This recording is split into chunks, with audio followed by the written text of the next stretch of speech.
everyone, welcome back to the Earthdawn Survival Guide, the podcast for all disciplines, paths, players, and game masters, with your questers Josh and Dan. I am Dan. And on today's podcast, we will be discussing all things quizzical yet again, because this is the continuation, part B, part 2, of our email palooza with Josh, where we ran so long last time we had to break it in half. So literally, this is the second half. We'll get to the questions in just a second.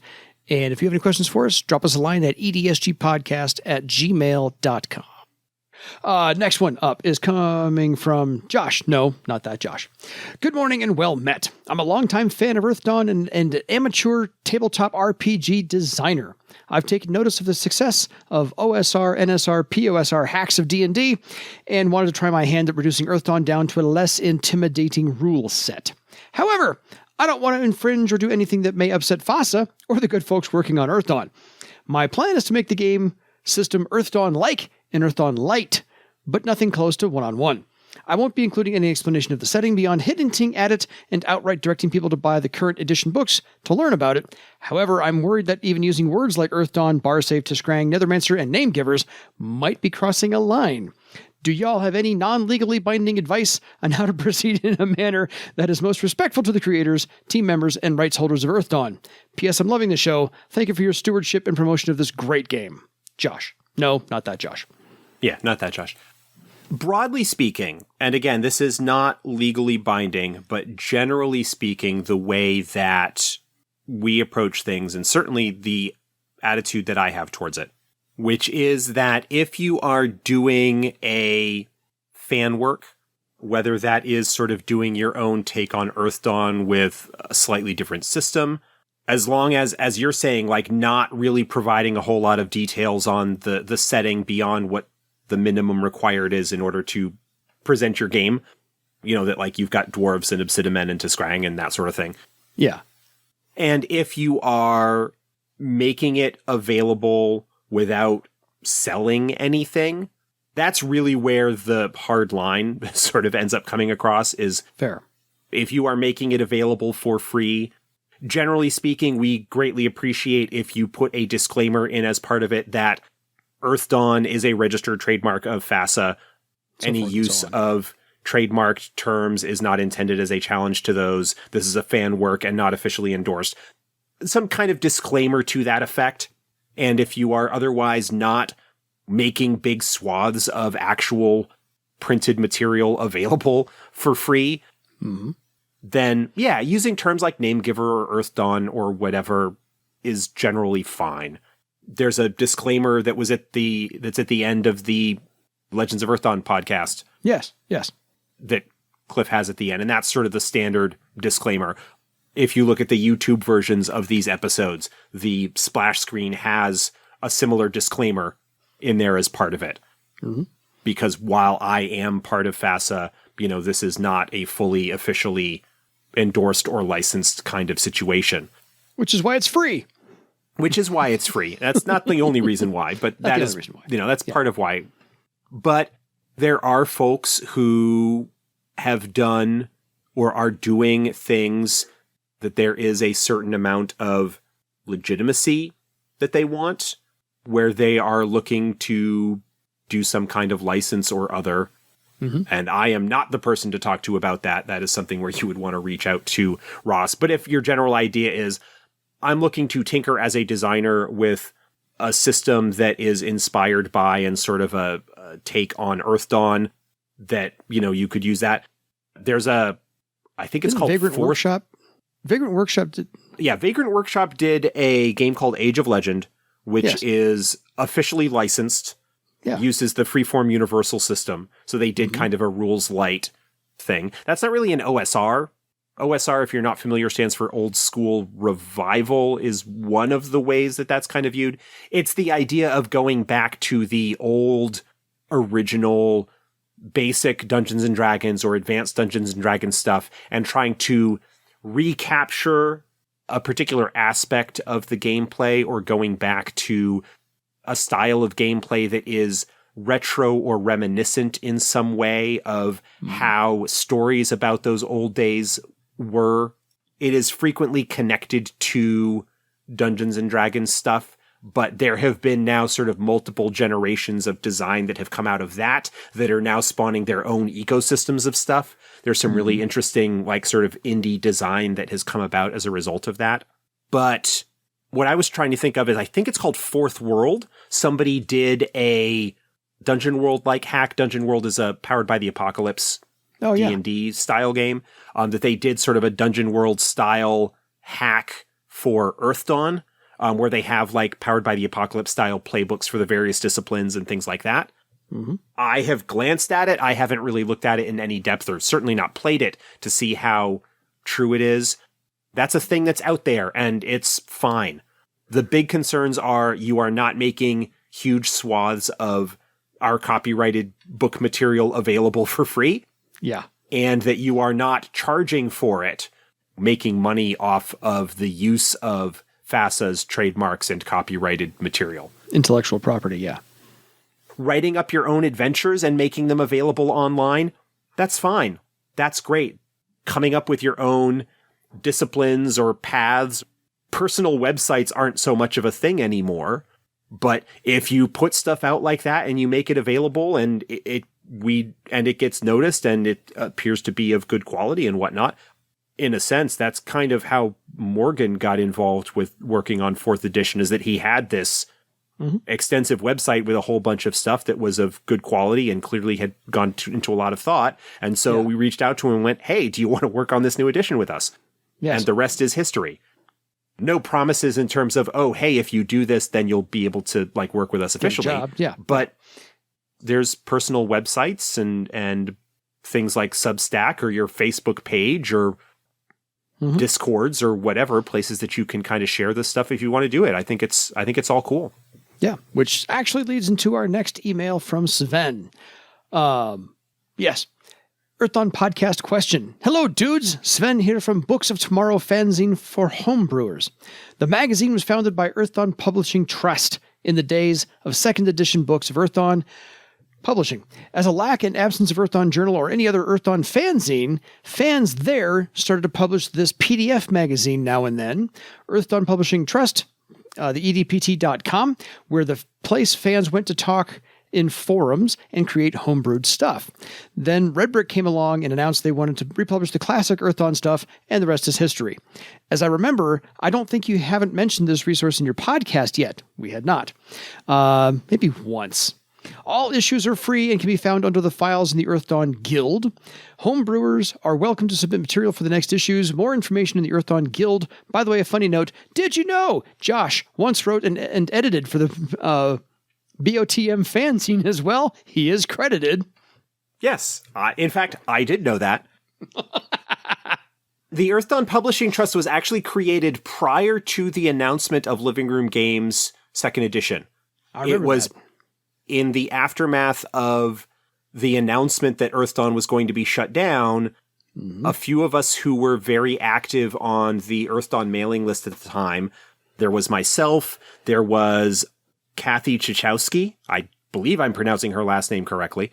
She has actually sort of popped back in and out. She's done a little bit of editing work, even for like FASA present day incarnation. Attila Hatvanger, I think was his name. He's another one. There were like 3 or 4 of us like really early on that were big into trying to see Earthdawn continue. And I think like one of the initial thoughts that we had was, oh, hey, this got shut down, but we know Bar Save at War was coming. Is this something that we could do? And then 2nd edition got announced and it continued on for a little bit. And like many enthusiastic fan endeavors, it has sort of risen and fallen in terms of the amount of activity going on with it. But yeah, there were several issues. It was sort of like an attempt to do like an Earthdawn Journal sort of thing in the aftermath of the original publication ending. So yeah, I don't remember exact specifics at this point, but I remember it being started up and doing a little bit of work early on, and then I forget exactly whether I stopped working on that because I started working with Red Brick or exactly what happened, but my involvement with it directly kind of faded away as life did what it does. it is sort of still going on with occasional stuff coming out. And it's not a bad place if you want to have some of your own sort of homebrewed or creative material put into a place for other people to see.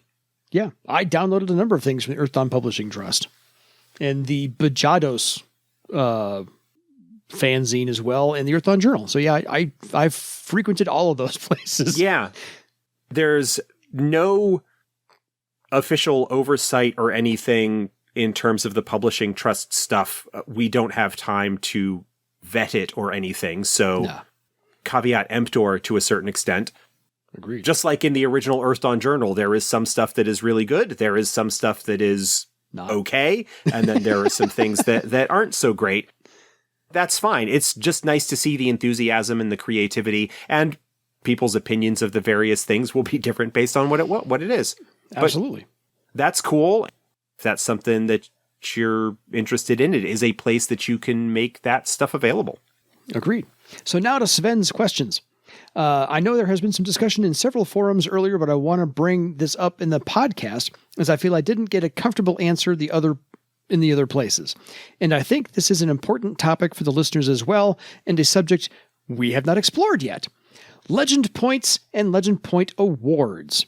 I think you could have dedicated a whole episode about this subject, so here we go. Please explain how the new Legend Point Award system challenge rating works in the 4th edition, because it's very different from earlier editions, Sven claims. I see now you award Legend Points out of Circle 4 to 5 criterias now, so Legend Point Awards on defeating monsters, they are categorized in a strength/circle levels now.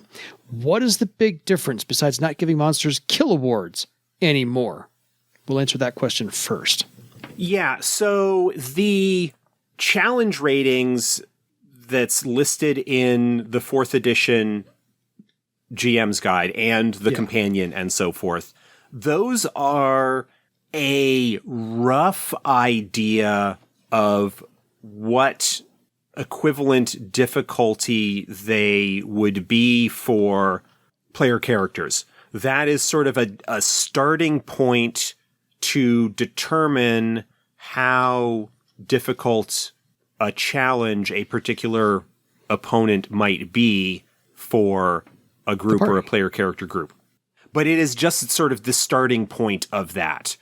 What you would then want to do is follow the more in-depth comparisons that are provided as well in the GM's guide, where you compare attack steps to defense ratings and vice versa and that sort of thing to get a sense of, for your particular party of adventurers, how much of a challenge is this likely to be.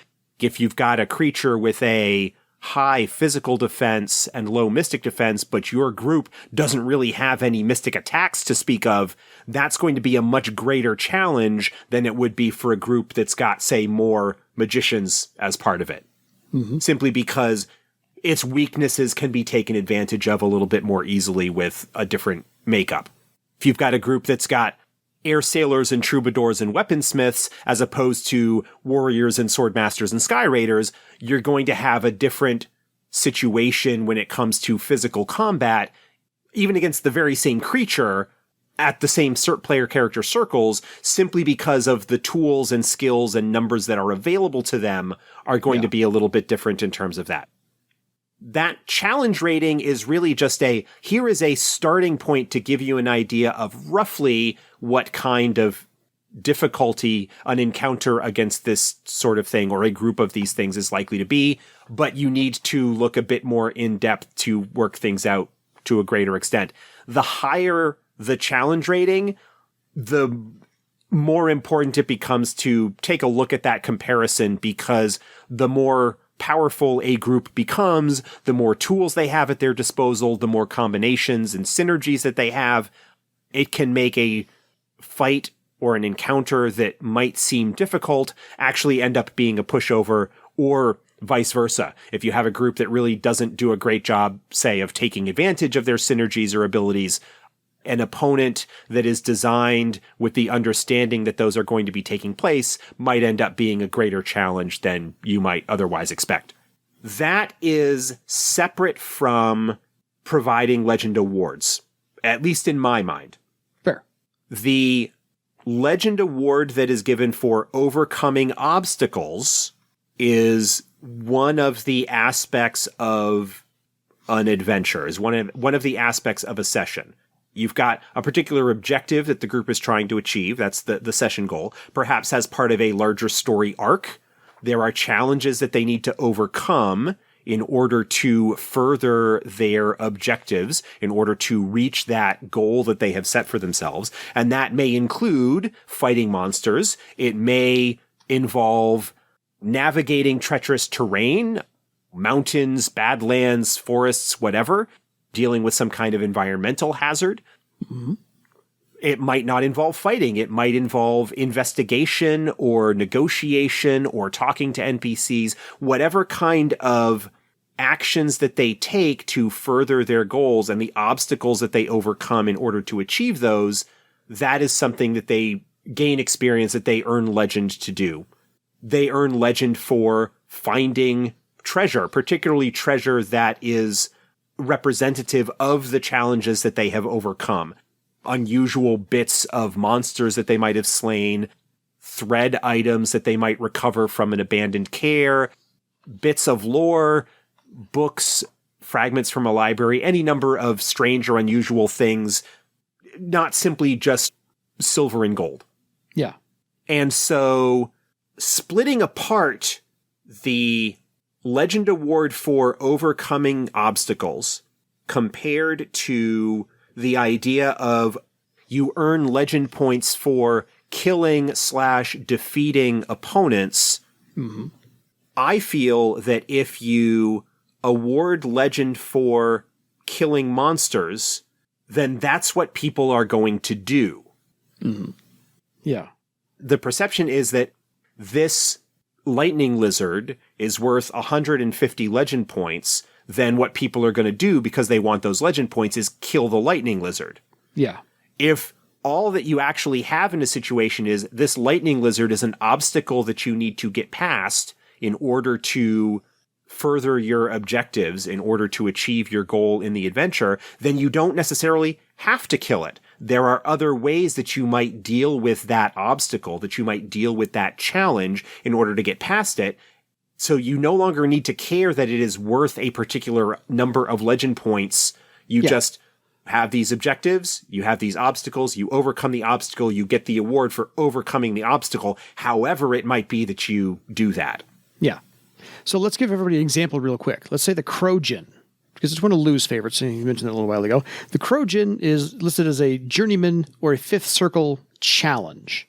And we're going to reference page 120 in the Game Master's book for the Legend Award table. So, fifth circle would be equal to a challenge rating of fifth circle. So that Legend Award for avoiding the Crojan, engaging with the Crojan, killing the Crojan, whichever way you want to handle it, 500 to 1,500 points for that single Legend Award. Correct? Yes, sort of, but not really. Which is fine. Like I said, I want to give everybody a concrete example, more or less, so they can kind of work through the process along with you. Yeah, that's, I feel, still trying to tie the fact that this is listed as a fifth circle opponent, so it must be worth however many legend points you would get for a fifth circle obstacle.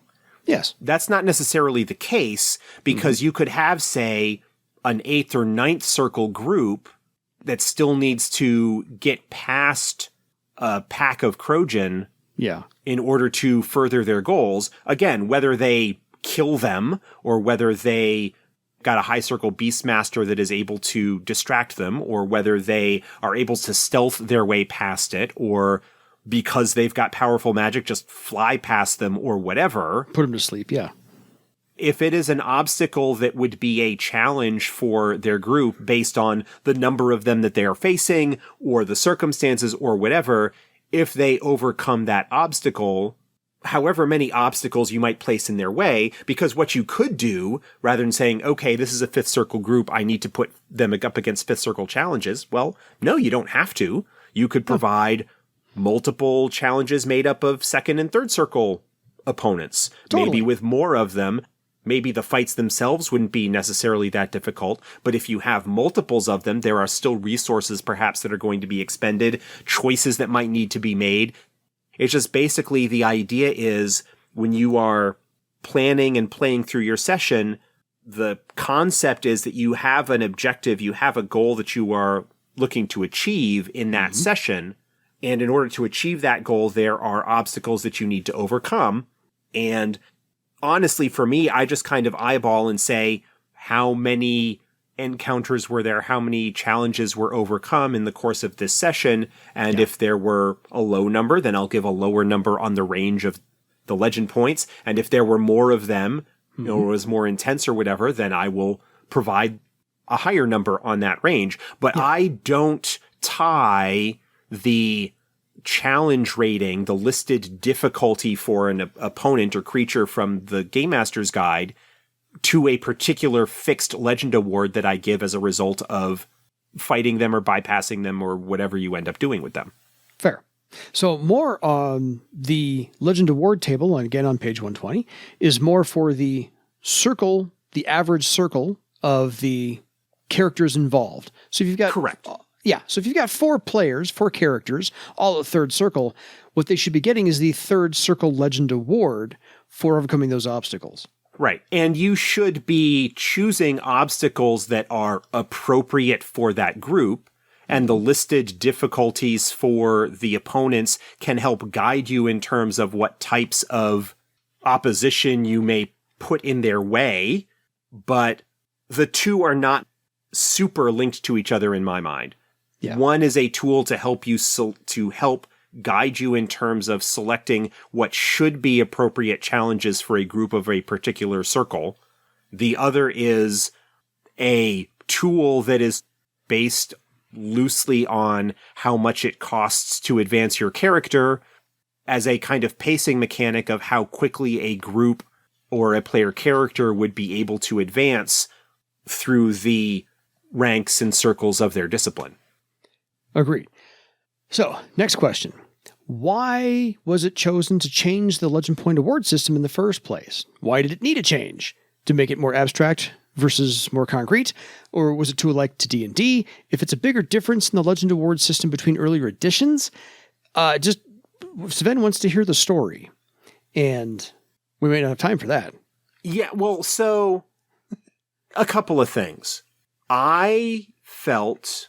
and this is something I think that was felt by other folks at the time when I started working on Earthdawn Classic, when I was working with Red Brick on that. The amount of legend points needed to advance a character into higher circles, particularly once you started getting up into upper journeyman and then into like warden and master tier characters, was very, very high, and the recommended legend awards that were listed in the first edition Earthdawn book did not keep pace.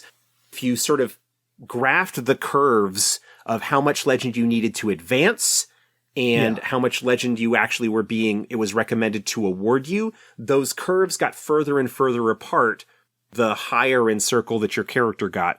I think I did some calculations at one point, and under the original first edition suggestions, if you did nothing but improve your character's talent ranks and only the minimum amount required in order to advance in circle, just optimizing for circle advancement, not factoring in purchasing karma, which was something in first edition. Yes. No group patterns, no thread items. No nothing. Nothing but focusing purely on the minimum number of talents required to advance in your discipline's circle and looking at just one discipline. I think it was something between 5 to 6 years of weekly play to reach 15th circle. Whew. And I remember, because around that time, this was after 3rd edition had come out, Wizards of the Coast had done a whole bunch of surveying and, for lack of a better term, like market research and whatnot, and finding out like what people's actual experiences were playing D&D. Yeah. How long was the typical campaign? and various things like that, knowing that I had run a more or less weekly game under first edition from brand new first circle characters for 3 years or something like that. This first like really long-term game that I ran, the player characters were only getting to like 8th-ish circle at the end when that game kind of finally wrapped up. The second long-term game that I ran, which was under 3rd edition, likewise ran for multiple years, and I was still only in like 8th or 9th circle when that game finally wrapped up, because the advancement pace is really, really slow. Yep.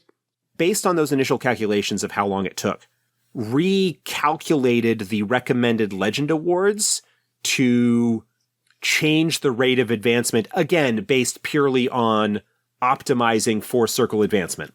That was one change in terms of just the raw numbers on the table. It was just a sense of, it is very uncommon for games to get into those 9th, 10th, 11th circle ranges very often. The long-term games that you hear about running multiple years, getting to 14th, 15th circle in multiple disciplines or whatever. Yeah. Honestly, those are the stories that stick around because I think they're a little uncommon. They're the sort of exception, really. From my own experience, having run multiple long-term games, I never had a game that got to that point. But also, it wasn't even really like, oh, this is too much like D&D. Because even if you look at the first edition rules, their breakdown was still in the same categories, in achieving objectives, in overcoming obstacles, in finding treasure, in role-playing bonuses and things like that. They like basically had the same 4 or 5 categories.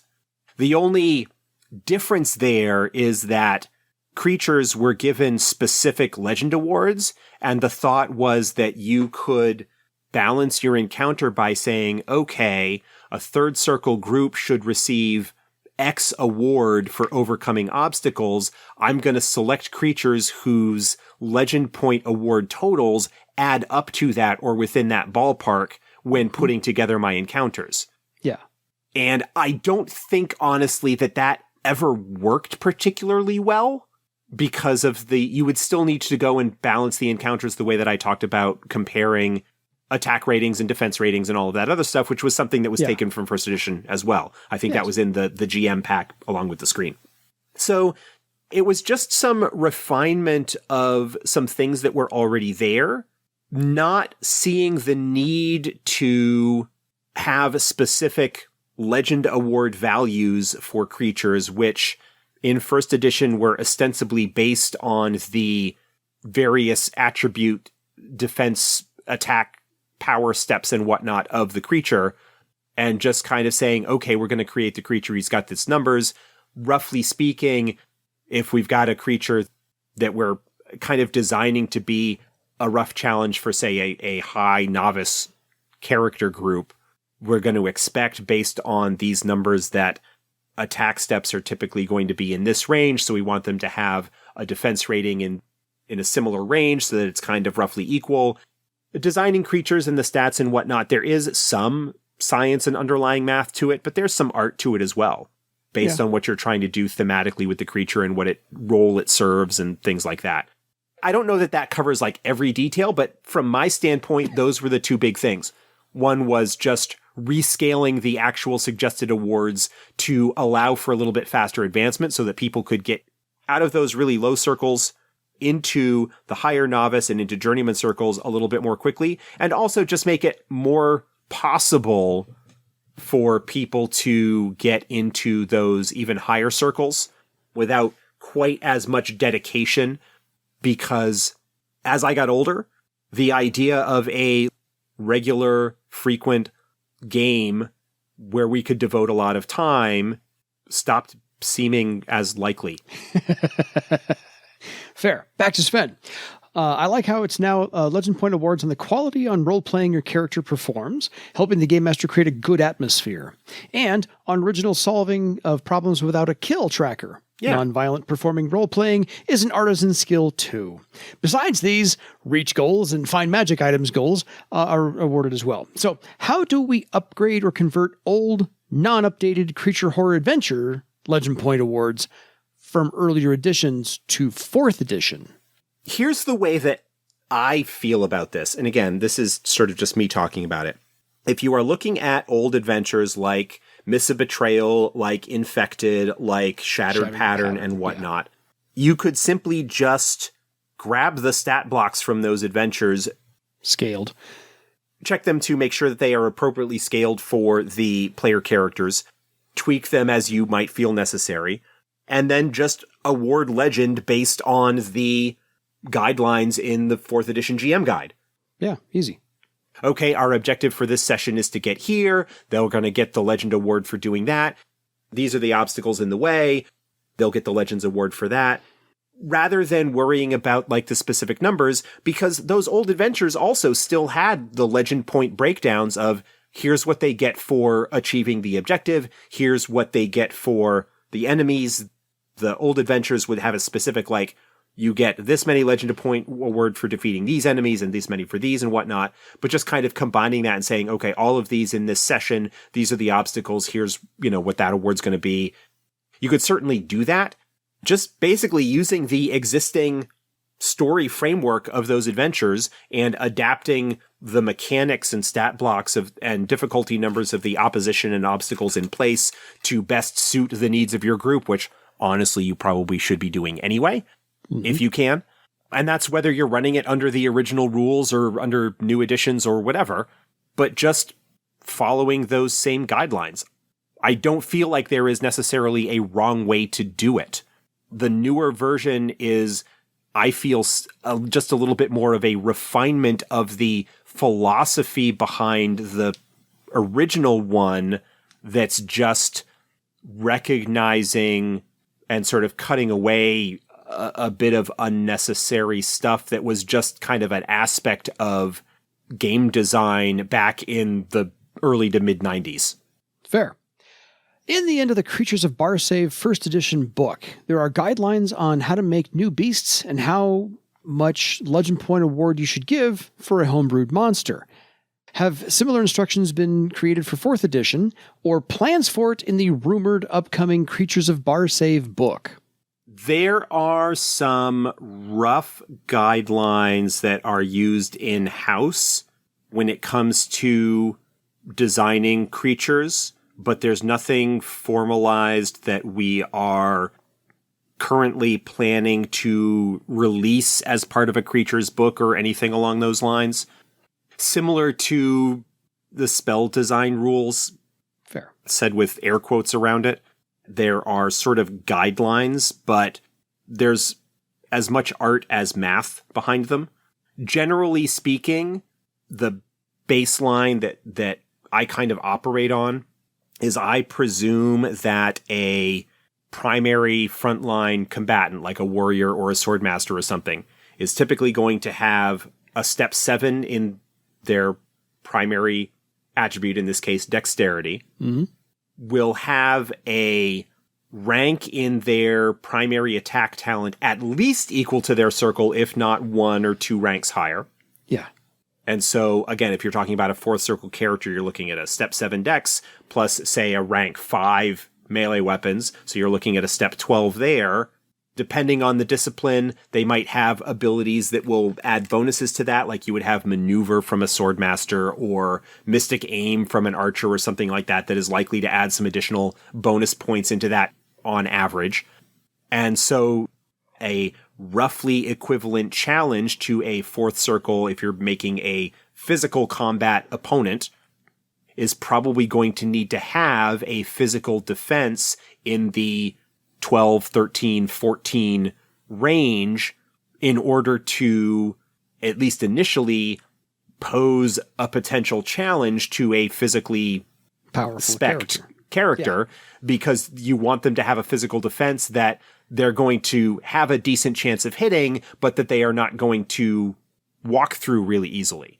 And you can kind of make things up in other ways by, oh, well, it's got a little bit of a lower physical defense, but it's got it's got a lot higher armor. Yeah.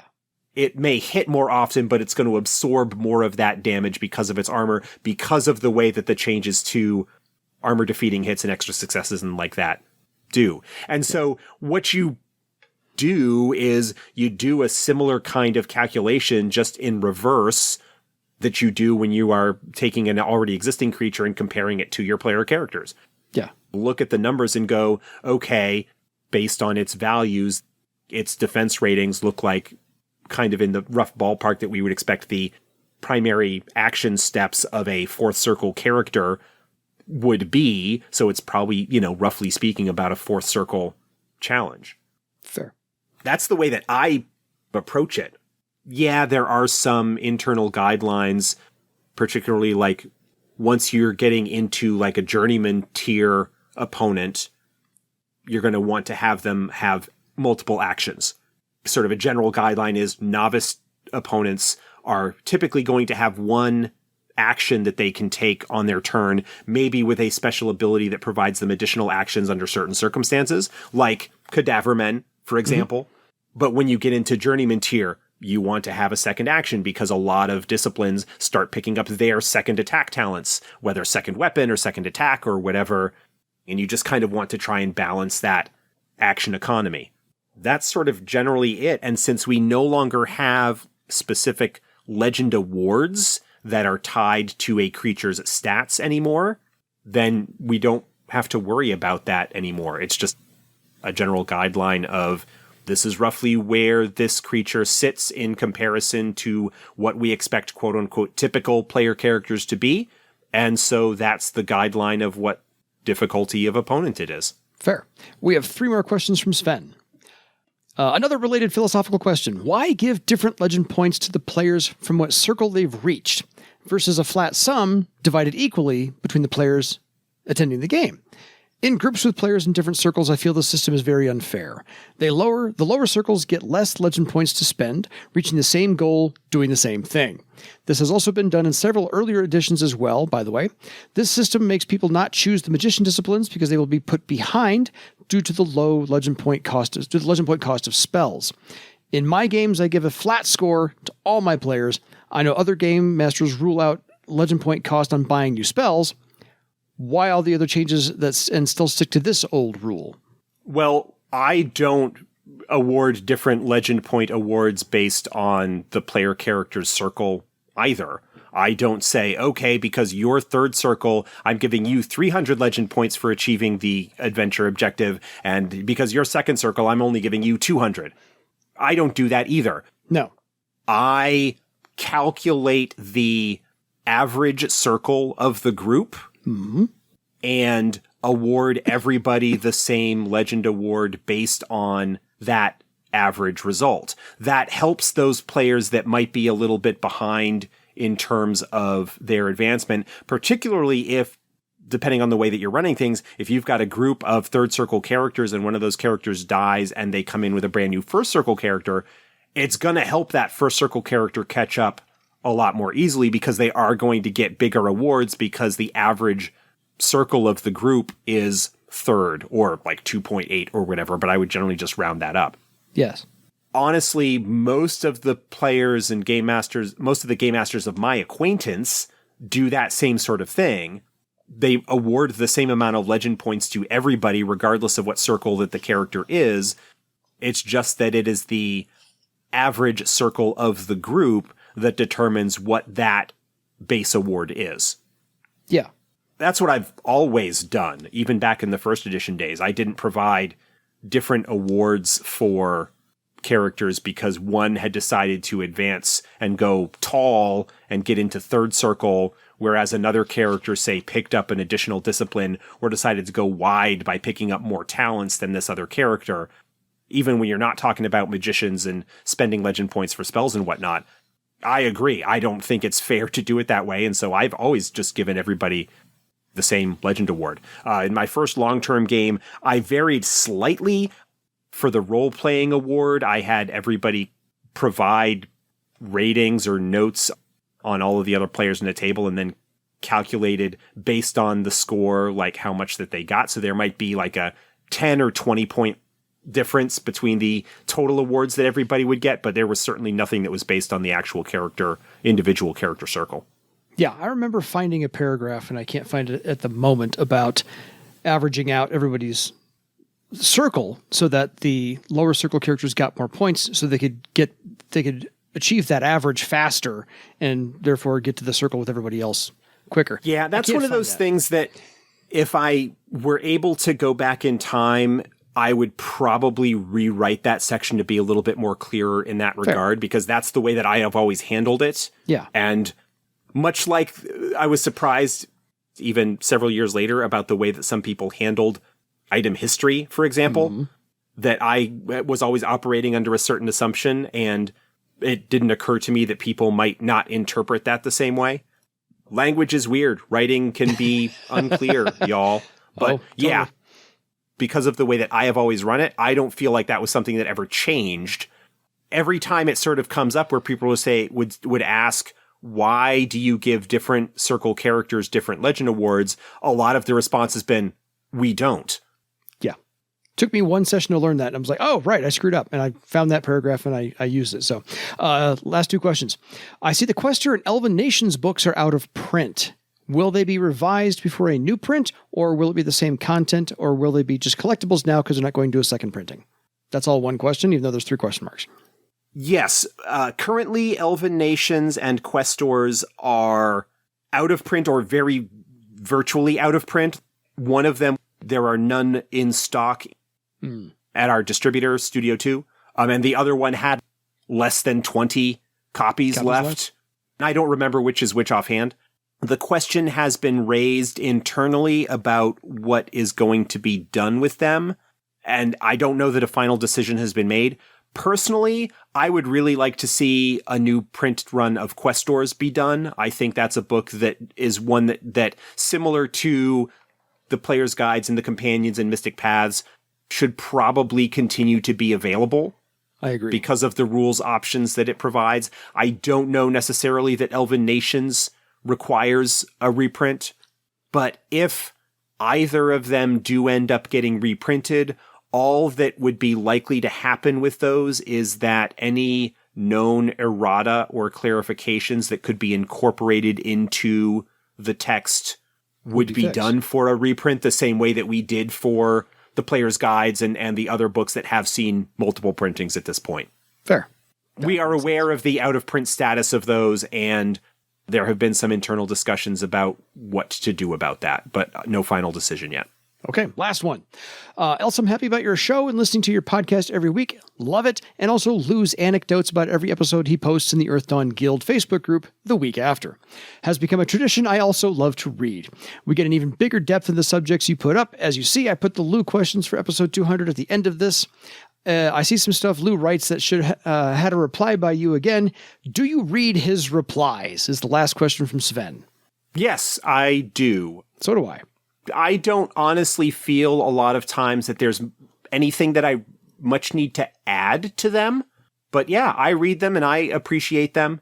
I am looking forward to having Lou on the show. We have been getting emails for Lou from folks. There were several emails that we got that were just questions for Lou. We are holding off on those until then. I'm only just back from my vacation here a few days ago, so I haven't had a chance to start talking to Lou about scheduling for when we will do that. Dan's got some stuff going on himself here coming up that might delay that a little bit, but we'll get that all worked out. There are actually some things that have sort of come up that I don't know that I've heard Lou talk about before, so we will definitely have some things to go over when we finally get around to that. But yeah, no, I've known Lou for quite a number of years now, our sort of initial acquaintance from the Earthdawn mailing list back in the 90s, and our sort of continued acquaintance and relationship that has gone on now for close to 30 years. There was some talk of me possibly stopping by to just pay him a visit earlier this summer when I was down in Massachusetts for my high school reunion. And scheduling just didn't work out for that because I had to get back home sooner than I had originally thought I needed to. I appreciate the insights that he provides when he does provide them, and I'm looking forward to talking with him. No, I love the anecdotes he's got on those. Those are fun little stories. I read them as well on the Facebook groups because it's Lou. Why would you not read those? And I'm glad he chimes in. It's fun. So until next time, folks, this was a double episode of Email Palooza. We'll probably break this one in half and split it out for you for 2 different episodes in the feed. But until next time, email us with any other questions you have for your legend and your Legend Point Award. Good night, everybody.